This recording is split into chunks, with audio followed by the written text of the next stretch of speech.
today's is this fantastic event.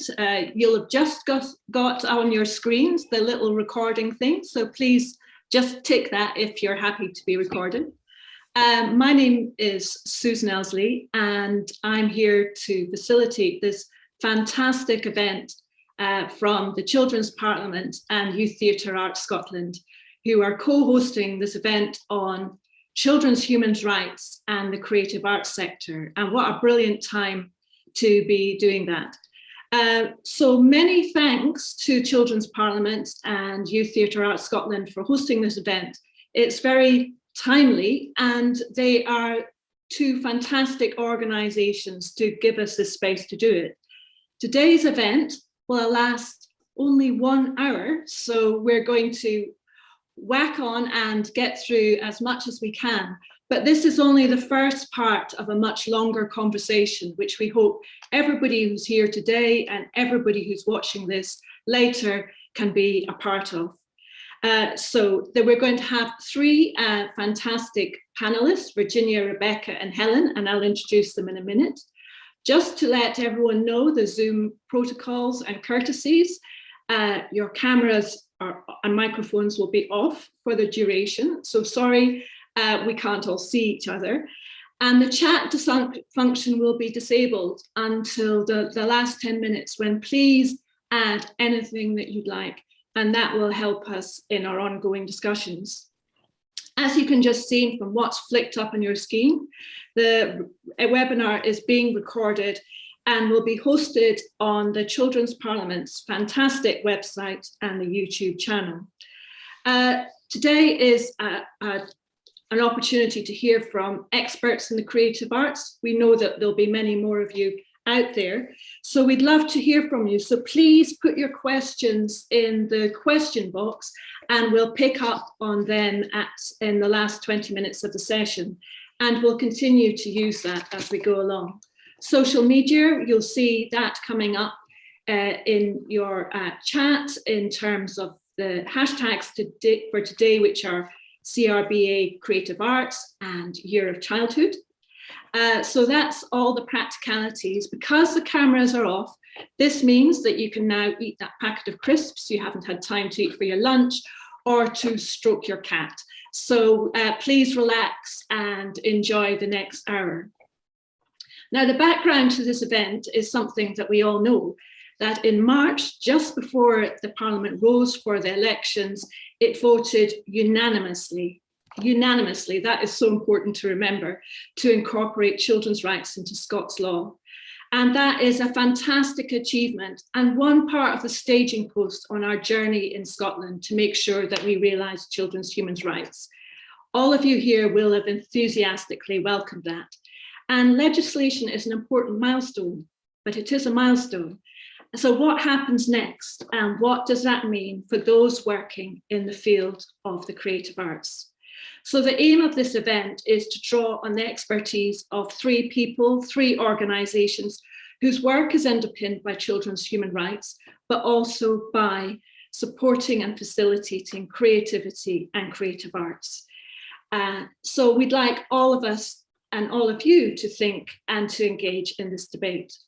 So our focus today is, as you'll hear when the organisations give their input, they've got expertise in play, in storytelling, in theatre, in making.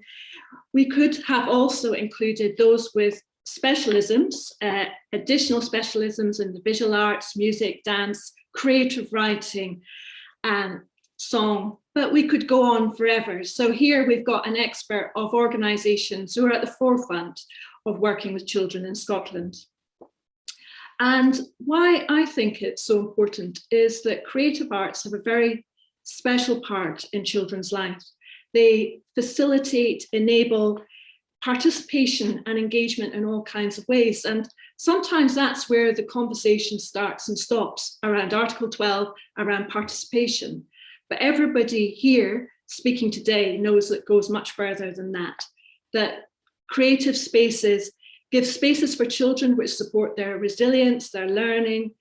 It's also about asking questions, it's about agency, it's about identity, as well as collaboration and co-production. But crucially, they're also important for themselves, not what they do to children or what they make happen. They're important for being in the moment, for being something freely chosen, and for children being able to imagine and create and explore their identities and the communities they work in. So it seems to me that creative arts have an absolutely core place in fostering rights, because it's about that creativity, that producing, that playfulness, that imagination, those words. And I could just reel off a whole lot of articles of the convention in a kind of geeky way, from Article 13 to Article 12 to Article 2, that it has that kind of strand going through children's human rights through the whole CRC. So there's an absolute opportunity for connection and building opportunities and possibilities for children. So today I'm going to introduce our three speakers, and they're going to spend 5 minutes approximately talking about some core areas that they feel important to their work around the creative arts and the CRC. And then we're going to have the opportunity for questions and more discussion between our panelists at the end. So I'm going to introduce first of them all now, and then again as they speak. And our first speaker is Virginia Radcliffe, who is Artistic Director and Chief Executive Officer of Licketyspit. And those of you who haven't come across Licketyspit or Virginia, well, you're one of the rare people in Scotland. But Virginia is an actor, director, children's playwright, and early years theatre specialist with expertise in rights-based child engagement with children and families who experience socioeconomic challenge. And that's something that's going to, is common to all our contributors today. Her work for children since 1998 has been rooted in child consultation and children's rights, and she was previously director of We Stories Early Years Project, and she founded Licketyspit in 2004. She's written and produced 7 touring shows and Lickety Leap, an innovative immersive play, Early Intervention. Lickety Leap led her to develop the story play approach, which is facilitated by actor pedagogues and play cards. Story play has a number of strands, including origin play, book play, picnic and play, and story play schools residencies. During the last year, which has been so challenging for all of us, and I know all of the organisations today have done so much here, she adapted this work and has been working, Licketyspit has been working with 200 children and their families through Porridge and Play Glasgow online, and a new project, Have Your Say Through Play, since April last year. So we're going to hear from Virginia in a minute. But introduce our other speakers. Our second speaker is Rebekah Corbett, who is the Community Arts Coordinator at the very well-known Peak organisation based in Glasgow. She joined Peak in January 2018 after working with third sector organisations as a freelance artist. And she's responsible for the coordination of all the Create programmes at Peak for children and young adults aged from 0 to 25, which includes early year activities, theatre and visual arts, and a range of arts and wellbeing projects. And I know that Peak as well has been extremely busy during this last challenging and important year. And our third speaker is Helen Mill, who is the Executive Director at the Village Storytelling Centre, also in Glasgow. And Helen worked as a freelance drama artist and facilitator for many years before her work as a senior arts manager in Peak. So she's got that connection, where she developed the award-winning Create and Thrive programmes that Rebekah is working on. She joined the Village Storytelling Centre in February 28 and brings with her a firm belief in the power of the arts as a tool for social change, positive well-being, and bringing people and communities together. So you can hear from that, we've got 3 organisations that are leaders in their field, and we have 3 experts who are also artist practitioners, as well as running innovative programmes which are working in communities. So I'm going to hand over to Virginia now, who's going to kick us off. So Virginia from Licketyspit. Oh, I'll unmute myself. Just wait for the slides. Great. Hi, thanks very much for having me. Rooting my work in children's rights has taken me on a fantastic journey, both creatively as an artist and as a person politically. And I'm excited for children that more adults will be making this journey as UNCRC becomes Scottish law. I'm going to talk about the vital relationship between children's rights and the arts, and I'm going to start by talking about how Licketyspit takes a rights-based approach. Licketyspit actor pedagogues are experienced actors who are trained in inclusive child engagement. We recognise that we're not children. We take children seriously. We never underestimate them.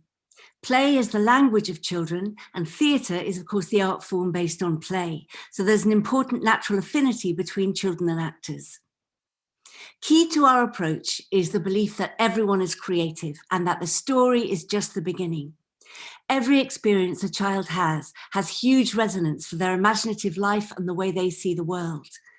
When a child does Lickety Leap, we know that they'll go away and think about it and make new stories from it and share it and build it into their culture.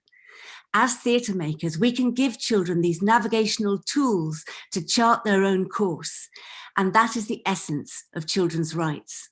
And this is why our work focuses on improvised theatre and play, to create space for the dynamism of children's constant development. When I became a mum, a long time ago, I realised I had so much to learn about children as an artist. I would devise drama sessions for them and realise that they wanted to be challenged far more than I'd expected. And this is how children have become my consultants. One of the things that makes life perplexing for children is that they're growing faster than any other humans. Children are superhumans, and other humans, adults, can find it hard to keep up. It's not entirely adults' fault, because the way we get to know each other is to gather knowledge and experience. And we think often unconsciously, this is who this person is, they're like this. But if we want children to have their rights, adults need to learn to be careful about making these assumptions, especially about early years children, because we have to keep the door and ourselves constantly open for them to change. And children develop differently. Some children have experiences that oppress them and not their confidence, or live with adults who don't realise what good company they are. So many people don't realise that you can have a conversation with a child of 3 just like you would with anyone. You ask about them, you tell them about you, and you find common ground. But if we don't find this out, we might meet a shy 3-year-old and make the mistake of thinking they don't understand us and miss who they are and what they have to offer. Artists going to schools are so valuable because we go to play, which all children love. And because we don't know these children, we can potentially liberate ones who've become stuck, labelled as the quiet one, the nervous one, or the challenging one who can't concentrate. We can be change bringers and shed new light on who they are and what they can do. She came home and she said, I was in the story. Then she spoke for an hour and a half. And the funny thing is, she's got speech and language problems, so she doesn't usually want to talk. That was a mum after Lickety Leap. With children as my experts, I've constantly been able to create popular, high-quality plays with meaning for children and for adults too, because actually the things that are important, funny and interesting for children are just important, funny and interesting. Continuing to consult children has led me into a realm of work which we call story play, imaginary play and immersive theatre for children and their families. Story play is scaffolded by the Lickety Play Cards, a collection of games, rhymes, songs and imaginary play activities. In the Magic Ball, children's ideas feed into a collective adventure to the moon, to a rainforest or inside a pencil. They are the protagonists. We end porridge and play sessions with reflective drawing, where we find out how children interpret these stories and what they mean to them. Crucial to this work is equality, the importance of freeing children from competition and the fear of failure or comparison. We create inclusive, child-centered spaces where children have real agency. Each participant knows that they will always be seen, heard, included, and valued. So they develop self-belief and the confidence to speak up. It is as liberating for us as artists as it is for the children. It lets parents, carers, and other adults experience children's rights in practice. Story play can remove the ego and let ourselves be anyone, do anything, and go anywhere. This is democracy. And we take these experiences out of the imaginary play worlds and into the rest of our lives. Thank you. Thank you so much, Virginia, and thank you so much for such dense contribution in such a small amount of time. And I'm thinking there, I love that use of the idea of children as superhumans and as children's rights and the creative arts having an opportunity to create navigational tools. That was fantastic. Thank you very much, Virginia. So I'm going to hand over now to Rebekah from Peak, who's going to be talking about her work. Thank you. I am Rebekah from Peak Project, as you have already heard, and we are a charity based in the East End of Glasgow, and we work with children, young people and their families, and we provide a range of play, arts and wellbeing opportunities. Today I'm going to look at the work of the CREATE programme and how we particularly encompass the UNCRC into the work that we do.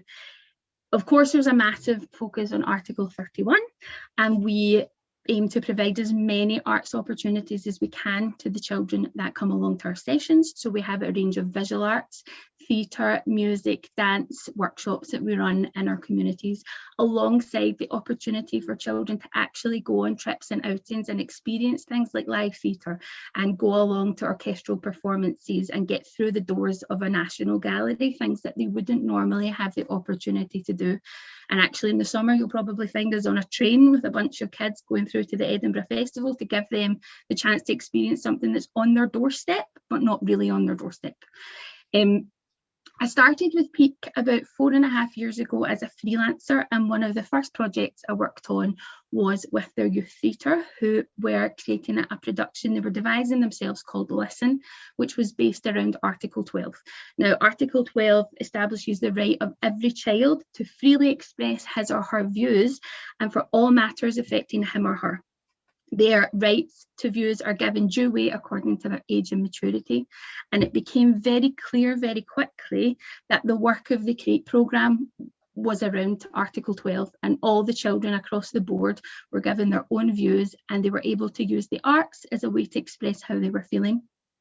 Since then, the youth theatre have gone on to create many more performances. One was called G45, which they performed at the Tron Theatre, and it was about their lives growing up in the East End of Glasgow and the stereotypes that follow them through life just because of the postcode that they were born into. They looked at drug misuse, they looked at homelessness, they looked at poverty, and they looked at the overwhelming sense of community that they feel living where they live. And from then they were invited to perform at the YTAS Festival, where they met hundreds of other young people who were just like them. And they were so worried when they first went along that they would be seen as the children that got free activity. And they were the youth theatre that got to do their work for free, and it maybe wouldn't be as good as the other stuff they were seeing. But it became very apparent that that wasn't the case, and the quality of the work they were doing was just as high as a service that was paid for. And that's something that's really important at Peak, that Article 31 states that all children have the right to play in cultural activities, not just all children that can afford that right. From there, they built up their own confidence, and they were invited by Glasgow City Council along to their Challenge Poverty event. And they were there as young people, and they were saying, well, this is what you're saying is going on where we live. This is how we feel. This is how what you're doing affects us. And this is how we think you can make a change. Again, the University of Glasgow's Children's Neighbourhood Programme got wind of what they were doing and wanted them to be involved in a research project, again, about the voices of young people and how they are using the arts to amplify their voices and for people to actually listen and make change. And all this came from sitting down with kids and saying, how do you feel? And letting them ask questions.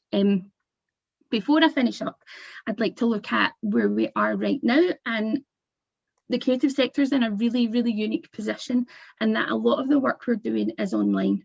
And there's a lot of focus there on the negatives and digital exclusion. And we do, as a country, need to be better at realising why there is this gap and how we can fix it.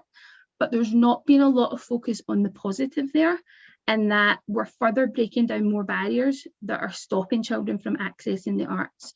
So it could be that a child has a disability and they are anxious about doing face-to-face delivery. It could be they're a young carer.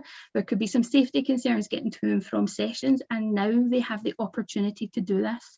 We have a young boy who has come along who his mum contacted us and said he has developmental language delay, and she has never seen him more confident and stand up in front of a group showing the work that he's done and just sharing what's gone on during his week. And he's now at the point where he's saying, okay, I can go along and do face-to-face work. I think as an art sector, we now need to look at how, so we came online because we had to, because there was a pandemic and there was nothing else to do, but how do we use that creative thinking to now make sure we're reaching other children that reaching us, and make sure that we're not expecting that they're going to come to us. And whether that is us going up and setting up a visual arts activity in the middle of a scheme in a play park in the back of a close, but actually ensuring that Scotland will be the place where kids grow up and they all have these rights respected, and at the end of the day they all have their right to be involved in the arts and the sector. And that is me. Thank you so much, Rebekah. Again, so much in that very fast 5 minutes to get a sense of the richness of the work of your programme at Peak. And what I loved is that the way that you talked about using all the tools around you, all the circumstances around you and the communities around you to do your work. That was fantastic. Now I'm going to hand over to Helen, who's going to be talking about her work at the Village Storytelling Centre. So Helen, over to you. Thank you, Susan. So the Village Storytelling Centre is a grassroots organisation. We're based in Pollok in Glasgow, which is also an area of socioeconomic challenge. And it's also the ward in Glasgow which has the largest number of children 0 to 15 in across the whole city. We've got an extensive community programme in which we work with all ages, but of course we have a large proportion of those people who are children, from babies through to teenagers. And we also deliver shorter term programmes within schools and with communities of interest, such as children with life-limiting illnesses or living in care. Across all this work, we aim for our work to be child-led, supporting participation and ensuring that children have a say in how our sessions are run. Our workshops are designed by the children and young people, and we create a space, whether that's online, whether it's in outdoors or in our own workshop space, where they know that they're welcome, where their choices and ideas are respected, and also where they feel listened to. Storytelling is an art form that particularly supports children of all ages to express their voices. It starts with our youngest participants in our early years sessions. We ensure that they even have the chance to make choices in how we tell our stories, supporting them to understand from a very early age that what they say matters. It doesn't, and we also support parents to be led in play by their child as well, particularly when creating stories and artwork. It doesn't really matter if it doesn't make sense or if it doesn't look how you want it to look, because you're teaching your child that you value their voice and their decision making. And this goes all the way up to the older children and young people that we work with, and we journey with children as they grow, supporting them to build their confidence in their ideas, in their opinions, and to be comfortable in who they are. By supporting their skills in storytelling, young people gain a creative platform to talk about the things that matter to them. There are several projects that we have done or are currently delivering that amplify these voices to decision makers, including parents, teachers, school leadership, but also healthcare workers, social workers, and local and national government. An example was a project that we delivered with NHS over the last couple of years, in which we worked with individual young people with cystic fibrosis to create short podcasts. Young people shared their experiences, not just of living with their illness, but of who they are as a whole person, and were able to talk freely about their wants, their needs, their hopes, their fears, and this in turn had the opportunity to affect how they were supported by their medical team and also their parents as well. We're currently delivering a project called In Our Words, which is a project with young people exploring mental health, using applied storytelling methods in collaboration with other art forms. We've collaborated with the young people to create performance and artwork, and they're also working on bringing their stories and their experiences together in a booklet, which is also making a call to action about what young people really need when it comes to their own mental health. And this will be disseminated across Glasgow schools. Dignity is one of the key principles of a child rights-based approach. This is very important to us, as well we want to give a platform to the young people's voices. It's also important for us to remember that their stories belong to them and not to us. As children grow and change, they'll look back on their stories differently at various points in their lives. People who are happy to share their story now might look back in the future wishing that they had not done so. So it's hard to reframe personal narratives when they're bound in other people's perceptions so publicly. So for us as experts in story gathering and sharing, we understand the issues of consent, power and authenticity that need to be considered when we're working with personal narratives. And that's including the importance of regaining consent whenever we share something again after a period of time. When we work with children, we often support them to share their stories by creating fictional stories or characters that can actually speak for them. This gives them a sense of anonymity where it's needed, and a freedom to express themselves fully without that feeling of being judged. And that's why the creative sector is so important in ensuring children's agency to make decisions about their own lives and to hold power to account. The arts are such a powerful tool to support young people to build confidence in themselves, to solve problems and to consider what their needs are, but it can also create an accessible platform for children and young people, whatever their age, cultural background or disability, to express their needs and themselves freely and independently. And finally, to be heard by those in power and to affect change on either a very small personal scale or on a much wider societal level. It's vital that the community arts sector is employed and valued as a big part of the COVID-19 recovery process. We all know the benefits of participation in the arts for improving well-being and mental health. But equally, participatory artists have the skills and the techniques to draw out from children and young people what they and our communities need to recover from what's been a very, very difficult time. And this is what we're doing in Greater Pollock just now, alongside our other community partners and with Glasgow City Council's Centre for Civic Innovation. Greater Pollock has been designated a test site for a new method of community design and neighbourhood participation. And we're working with the Centre for Civic Innovation to ensure that even our youngest community voices are heard in the design of services, spaces and in the culture of our community. COVID-19 presents us with an opportunity to do this differently than before. After periods of lockdown and ongoing restrictions, councils should be called on to be radical in their approach to the recovery. And what can be more radical than truly listening to and acting upon the ideas of children and young people, not as leaders of the future, but as leaders of right now. Thank you so much, Helen. Another fantastic, dense, intense presentation from yourself, which just highlights again the importance, and I love the word that two of you used around amplifying children's voices, but also all of you talking about child-led and a very positive message about the possibilities in this very difficult time.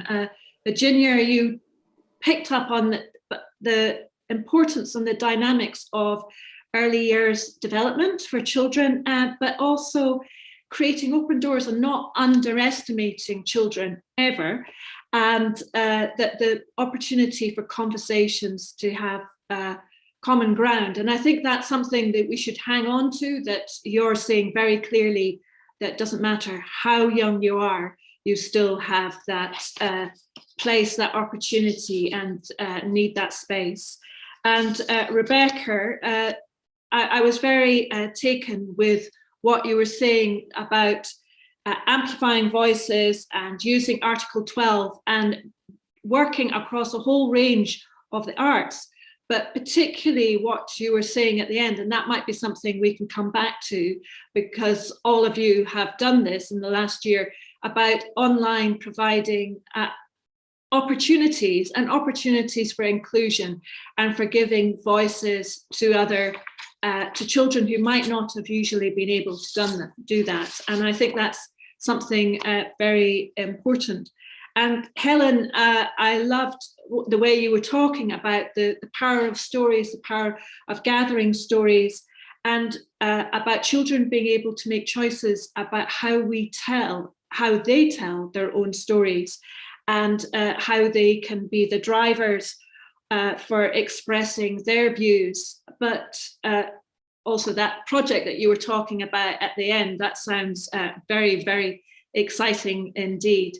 So everybody who's participating here in the seminar today, we're hoping that you've got lots of questions that you've thought of, because we've had some very thought-provoking and interesting conversations, which I think highlights why the creative arts and practitioners and skilled people like here around the table have such an important role in facilitating and supporting and realizing children's human rights in ways that are sometimes perhaps more difficult if you're working in child protection or if you're working in formal education, whatever. Not to say that those things don't happen, but the particular spaces that these organizations are offering. So thank you very much for that. We're looking forward to some questions, and I'm just having a bit of a check here, but I think I'd just like to kick you off by, if you could just say maybe a little bit about this last year. And Rebekah and Helen, you started to talk about that. Virginia, I know you've been doing that, about what are the opportunities that you've feel as if you've been given by this very difficult and challenging time. And I don't know if someone would like to put up their hand if they'd like to kick off with answering that. Who would like to go first? Rebekah. Yeah, I'll go there. So this past year, obviously, a lot of our creative work has taken place online, and things like visual arts activity, it has meant that we've had to physically take materials to families. And something as simple over this past year of having a conversation at a doorstep with a family about what's going on, for people that they're not talking to other people, so you may be the only contact that they have that week. So simply going, having a chat, how are you doing this week? And then we found that the whole family is engaging in the activity that we were doing, whereas before it was the child, they were coming along to the sessions being dropped off. However, a lot of trust has been put into us anytime that you do an online session, because you're technically being invited into that family's home and you're getting to see what's going on. You know, you might see that child in a different light, things might make sense to you that hadn't made sense before, but you're engaging the entire family in the conversation. And from this, our participant numbers have risen really dramatically from engaging the entire family. It might be we're engaging with our early years participants who have siblings that we didn't know about until we did a play cafe session online and we saw that there was a 7-year-old and a 9-year-old in this house. So they are now engaging in their own activity. So it's really become a way to get the whole family involved. And I think if we take anything away from this past year, it's to continue that and continue that work that we're doing. Thank you. Very similarly to Rebekah, we have had very similar experiences, and I think that because we've been able to engage with the whole family, and sometimes very unexpectedly, because also we were giving out packs, not necessarily always to direct participants, but at one point we were giving them out to the whole community. So we were able to engage with community members that we hadn't engaged with before, and found out, you know what, we can build up a relationship with you, we can provide support to you. And I'm thinking very particularly of a couple of families who we've been able to identify really important support for, including things like food and Christmas presents and things like that. And we haven't been able to do that just ourselves. We've had to do that very much by working in partnership across the whole community. We're very lucky that the community was set up to support people in that way, but it's that ability to connect with the whole family that has really made a difference. And so I would really agree with Rebekah on that. Also as well, and something that you touched on in your presentation there, Rebekah, about being able to reach people that wouldn't come to a face-to-face session. And we run a programme specifically for children who are neurodiverse, and throughout this last year, we've managed to engage with families again who would never have come over to our workshop space because it would be too difficult for them due to anxieties about going and reaching spaces, new spaces and things like that. And we've been able to reach out to them. Some are engaging on the online sessions, some are just taking the packs and staying in touch with us on the phone. The fact is that we're being able to bring that to them and ensure that they're being heard. And shall I talk a bit about us? Yeah. Well, we were about to start a project called Big Project and Play Glasgow for the 4th year when the pandemic struck, and we thought, oh, I have to wait. And then we have a thing called the Children and Families Network, with about 850 families in it, who are families who've worked with us, who really like, the sort of ethos of what we're about and want to go on doing it and connecting with each other. And we immediately heard high anxiety from them about particularly about digital connectivity, about school, about loneliness and isolation. So we thought, crikey, we're going to have to work out how to do it online. And we managed to get money to distribute lots of digital devices, and children taught us how to do this online. And funnily enough, I mean, we do always work with whole families and very much expect the parents to play alongside the children. But with these, a lot of the parents step back and let their children come into the screen. And so we've actually ended up doing a project called Lickety Mums, because a lot of the mums were saying in feedback that they really wanted to have a chance to connect with each other and to play. And interestingly, finding that playing in between talking about really very serious things is a very enabling thing. What's been particularly interesting development for us is that that our families, that during the lockdown, we've worked with about 150 families over the last 14 months. And I would say about 90% of them are refugees and asylum seekers. And I think that that's partly because all over Glasgow. And I think that that's partly because it was such a weird sounding thing, the idea of doing Project and Play online. And they were families who were particularly needing to find connectivity early on in the pandemic. And then I think word of mouth spread, but it also meant that, of course, we could connect with people who would have been very hard to get together in the same place. It would have been expensive and difficult for them to travel, many single parents with big families. And we could have far more people in the Zoom than we could have in an actual session.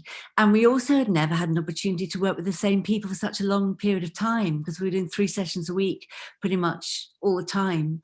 And so we've seen how the children have taken over the sessions and how clever they've got at making friends across the Zoom and picking up on things each other are saying and developing things and adapting our games in ways that we never thought was going to be possible.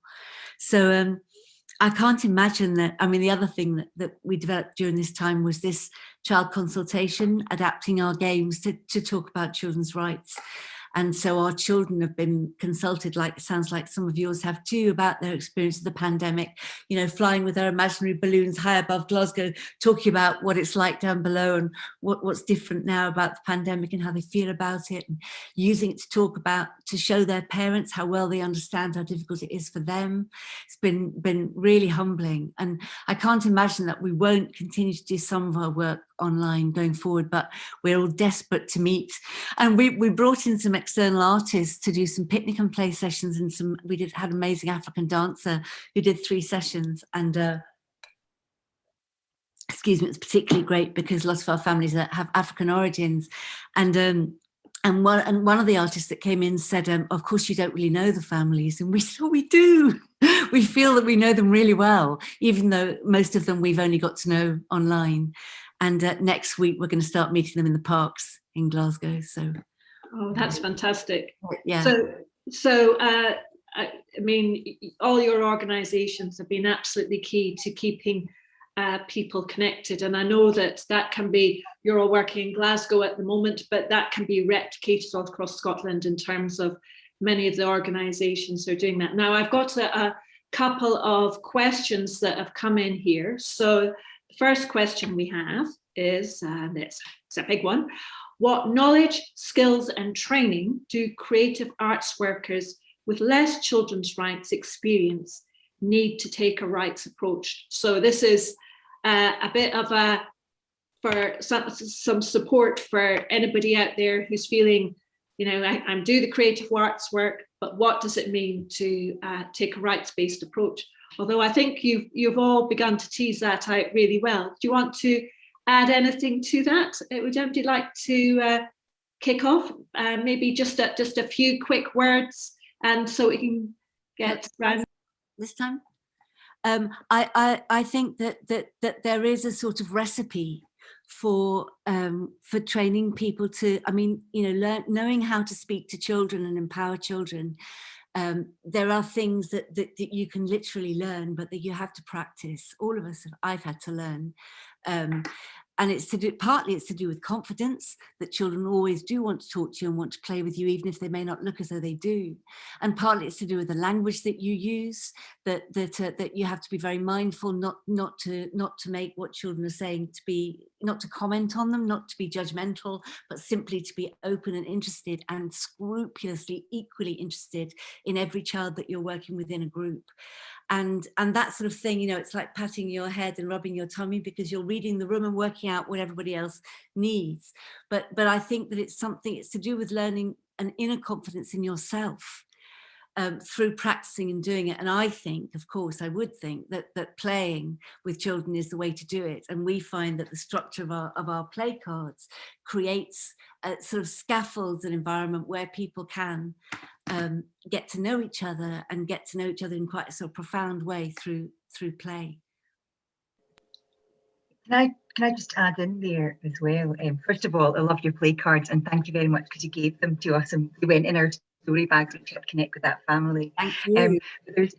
There's something there as well for us about and for practitioners to understand about power and about you don't go into a group of young people and expect to be the person that holds the power. You should walk into that room expecting to learn from the young people. And I think for me, that's the first step, is one of the first steps that you need to make is to not put yourself first, but to walk in and to know that you're going to learn just as much from them, maybe even more than they'll learn from you. And that I think is a really good way of working with young people in a rights-based approach. Thank you. There's also, I think, from like a practicality point of view for your own CPD, places like the Children's Parliament have online resources, so you can actually learn more about things like the UNCRC. There are a lot of child-friendly versions, which I personally use because it's the language that children use. But again, from what Virginia and Helen were saying, it's just experience working with different children in different settings and realizing that as an adult you don't always know the right answer, and it's okay to ask someone else or to say to a child, I don't really know right now, but I can try and find it out for you. And it's just not being afraid. Thank you. So learn by practicing and developing your inner confidence, understand and learn from the others, the children and young people when you walk into the room, and understand power, and use others' resources and ask. So that seems to me like a pretty fantastic 3-point plan for beginning to unpack children's rights. And of course, for those of you who don't know about it, that in terms of formally knowing about children's rights, organisations like Together and the Commissioner in Scotland and UNICEF and many, many others there's millions of resources about the CRC, often in child-friendly versions, and the Children's Parliament is a fantastic place to go. So here's another question. How do you ensure that unconscious bias is mitigated when working with children so we don't underestimate them? So that's about how, as adults, we make sure we don't underestimate them. How would you go about doing that? I mean, you've all talked about that in some way or other. And Virginia, do you want to kick off, and Helen, and then Rebekah again? That'd be great.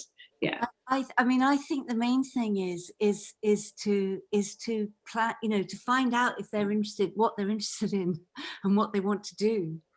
You know, so that when you do, if you're going to go and lead a session, you've got things that you know are going to be really fun and going to be really interesting, and I mean, we've been quite astonished by how the most interesting thing that Licketyspit's probably done is been Lickety Leap, and that came from children coming to see our theatre shows, and clearly in our developmental workshops actually wanting to play with us, not wanting just to sit in an audience.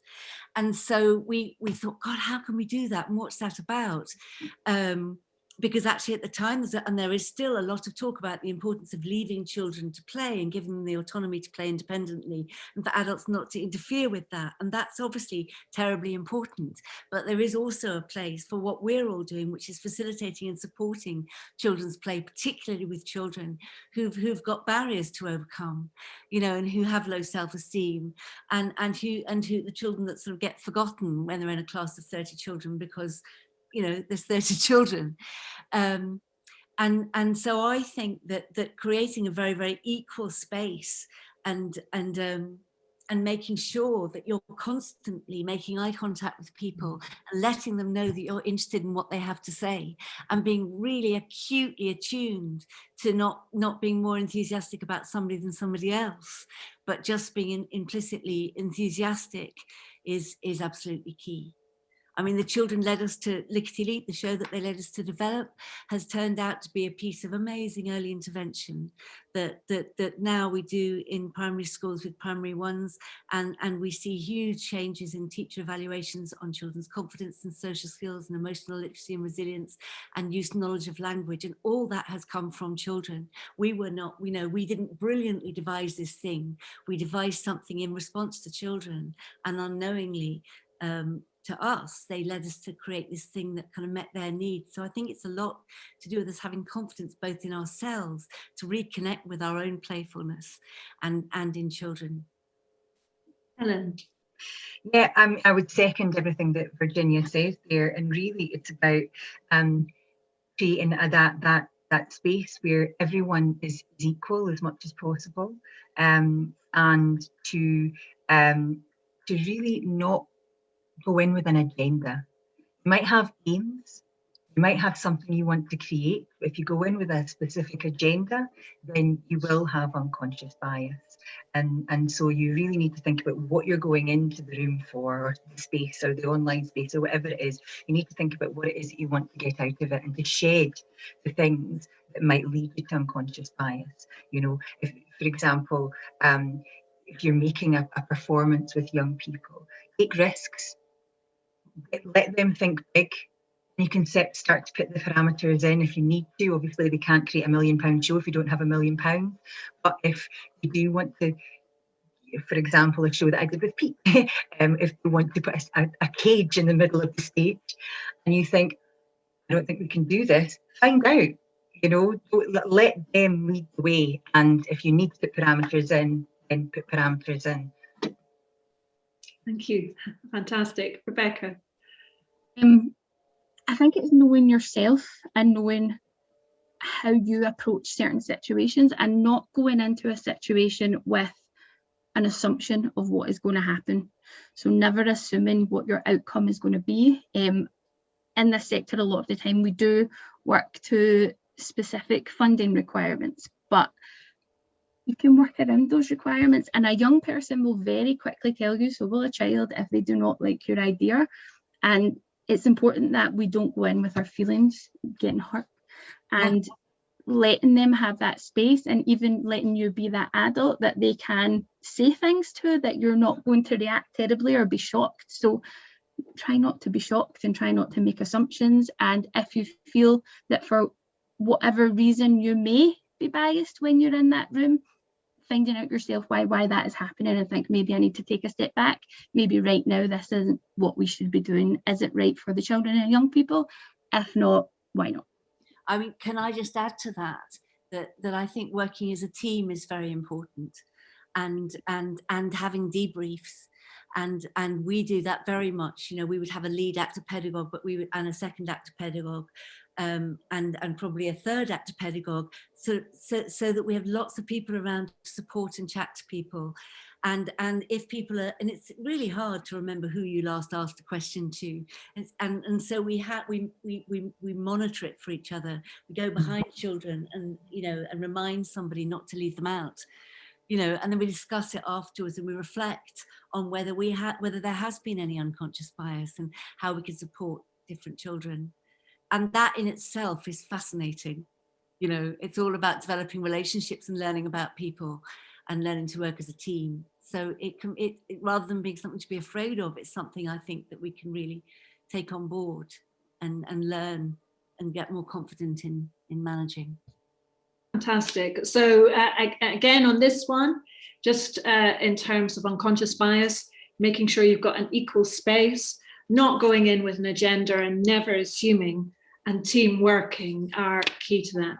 Well, we're coming up in a minute to the end of the session, but I've got another I'm going to roll two questions into one here, which is very specifically about children's rights before we come to the end of our hour. And the first question is, how can we make sure our commitment to children's rights isn't tokenistic? That's been a question for the sector for a very, very long time. And the second one, which is more of a challenge for yourselves in terms of, are there any articles of the UNCRC, so that is start whizzing those numbers and concepts through your head, that you feel for your organisation or for the arts sector generally, that hasn't been considered or needs to be incorporated? So how do we don't make it tokenistic? And is there areas of the convention, and you really don't have to quote the article and feel able to, that you feel that your organisation, or the sector generally hasn't really considered? And Rebekah, do you mind if I put you on the spot and come to you first? Is that okay? Yeah. And then I'll go to Helen and then Virginia. Is that okay with everybody? Yeah. So in terms of not making it tokenistic, which I think in the arts sector we're often relying on funding, and once the money runs out, the programme's gone. We are very creative with our funding to ensure that our programmes can continue and the young people and the children that we're working with have that continuity. So we're not just going in, working them for a while, building up their voices and then leaving.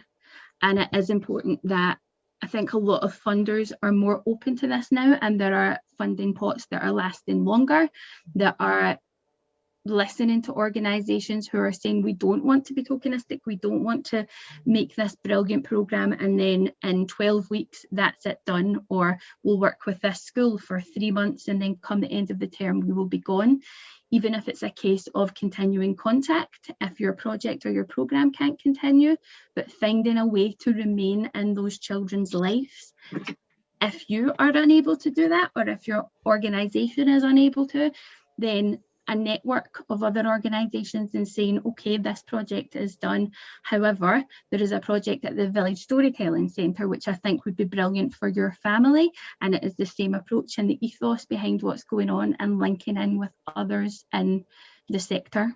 In terms of areas of the convention that are not really acknowledged as much, I think for children, I can't remember the article number, but there is the right for adults around the child to know the articles of the convention, and for children to know that the adults that support them understand what their rights are. And I think conversations like this are the starting point for that happening, so that people know what a child's rights are. Yeah, I would say that is one that I think is really important for adults to take note of. Thank you so much, Rebekah. Who was going to go next? Was it Helen? Was it yourself? Yeah. Next. No worries. I'm actually going to answer them both at the same time, if that's okay, because I think that there's something really important that we need to do as an arts sector, or two things that we really need to do as an arts sector. And one, it's to recognise our power, and because we can actually affect, we can actually support all of the children's rights if done correctly, but we also need to recognise our limitations, because we are the arts sector. We can't actively, I suppose, put certain structures in to support children to get a home, for example. And we can't actively put in certain structures to change a bill. But what we can do is we can make sure that we work in partnership We work in partnership with schools, we work in partnership with councils, if we work in partnership with the Scottish Government, or if we work in partnership with social worker, whoever it is, as long as we are really, truly, meaningfully working in partnership, then we can make that active change for pretty much most of the children's rights. You know, if we're talking about, well, we've mentioned quite a few of them throughout the day, and I've mentioned them there as well. It's about ensuring that we can use our creativity to get young people's, you know, wants and needs and what they believe that they want to happen out there. But we really also need to recognise our limitations and how we can do that. And by leaving a legacy, so Rebekah, you mentioned there about not wanting to go in and parachute in and out of communities or groups, always leaving a legacy, I think, is really important, and make sure that legacy goes where it should go, because we're working on a booklet at the moment. If we just make that booklet and then put it in the cupboard and then never let it go anywhere, there's been, you know, it doesn't have a legacy and it won't change anything. It'll have changed things personally for those individual young people, but that's it. But to reach everyone and for their voices to really be heard, we need to make sure that we spread that widely. Thank you so much, Helen. Virginia, just our It's last few words. hard to know what I can add to what they say, because I absolutely agree with you both. I think it's interesting, it occurred to me listening to you though, that that, you know, children are underestimated and so are the arts. And we know how powerful the arts are, and how much, and what really strikes me when we're working with families is that when you create the right kind of space and you do something where everybody has a chance to show who they are and share who they are, you see the best of everybody. And you realize that actually people are really kind and they really want to support each other, and, you know, and they are full of possibility. Everybody, everywhere, you know, as we know, in the absolutely poorest parts of Glasgow, you know, people are extraordinary, and hopefully, you know, I think that there is, you know, I think that in relation to UNCRC, people are starting to realize that the arts has got something, you know, really important that it can bring. And I think that it's great to have an opportunity to have a conversation like this, to really kind of talk more about this. I totally agree with what you're saying about legacy, and that's where our Children and Families Network kind of came about, because we were so humbled by the eloquence of the parents that were coming and were really interested and had so many interesting things to say about our work. And in fact, the play cards came about because families saw Lickety Leap in Postle and said, how can we keep doing this? We thought, shit, how can we keep doing this? And so we came up with the play cards, which were just a set of games and rhymes that we always played with children. And then we found that we could persuade parents to play them with children with us. And how we're trying to create legacy, well, every session we do, we blog about it and we put lots of stuff online. But we also train story play champion parents and story play champion children. And in fact, I'm really excited because on Thursday we're taking part in a sort of GCVS thing about children's rights, and 10 of our children are leading a session of Have Your Say Through Play entirely by themselves. And we can't believe how well they and how ready they are to do it. And they sort of asked to do it. So I'm just going to stop you there because we're slightly running out of time, but what I'm hearing from you all there is like the power of the arts is absolutely crucial, and is inherently should be built into any thinking about children's human rights, and the work, the powerful work that we're all going to be doing across Scotland over the next years. And the usual plea, which I think is just absolutely key from your point, Rebekah, and what you were saying, Virginia and Helen, is about the importance of legacies, of continuity. Funding is part of that, but also relationships and partnerships with others is absolutely key. And then finally, that it's so much about creating the right kind of space so that children and young people and families, in the way that you've all described, can fully participate, and that children and young people's human rights can be realised.